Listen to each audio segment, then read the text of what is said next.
Hello, I'm Jim Crowley and we are down at the start at the Sandown for the mile-and-a-quarter Coral Eclipse.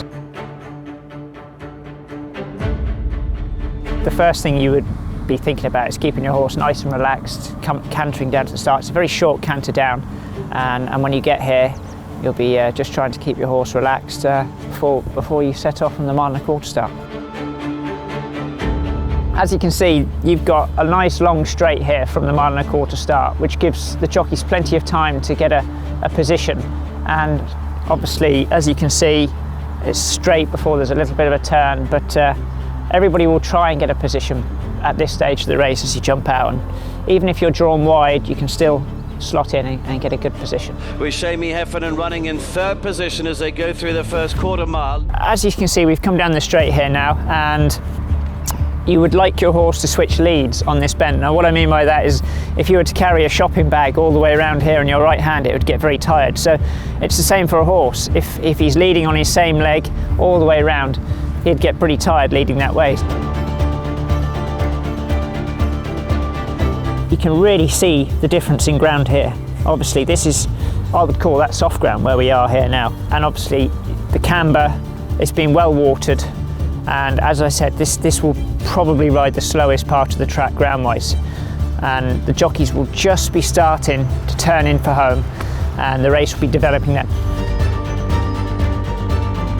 We're between the 3 and the 2 furlong pole, and there's a bit of a ridge on the track here, and I always find the race really starts to develop once you get over this ridge. As you can see, it's a stiff uphill finish, and now is when the race will be really taking place. The horses who are strong stayers will be pressing on, and the hold-up horses will be following them through and looking to get a nice angle out and head for home.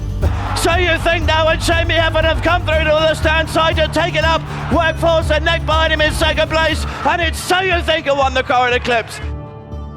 Most years they will stay on the far rail, but there has been the odd occasion when you've seen a horse go up the far rail. Obviously Not Now Cato was a winner of the race with Ryan Moll.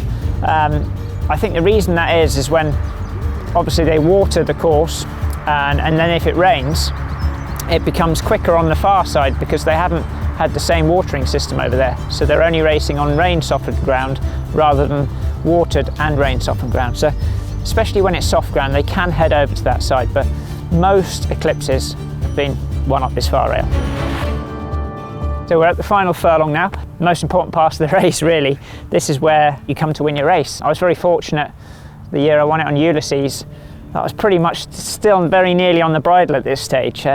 He was a hold-up horse and he was absolutely cantering. We just hit the front inside the final furlong, and I thought he was going to go and win a length and a half, and a horse called Barney Roy came back and he made us fight all the way to the line, and it was a head bobber and it was a photograph, and it was probably the longest couple of minutes of my life waiting for that result, but luckily it went our way. So here we are at the finish line, and one very lucky horse will have won it on Saturday, but it's going to be lovely to have fans back as well. Obviously not full capacity, but still it's a step in the right direction, and it's great to get crowds back.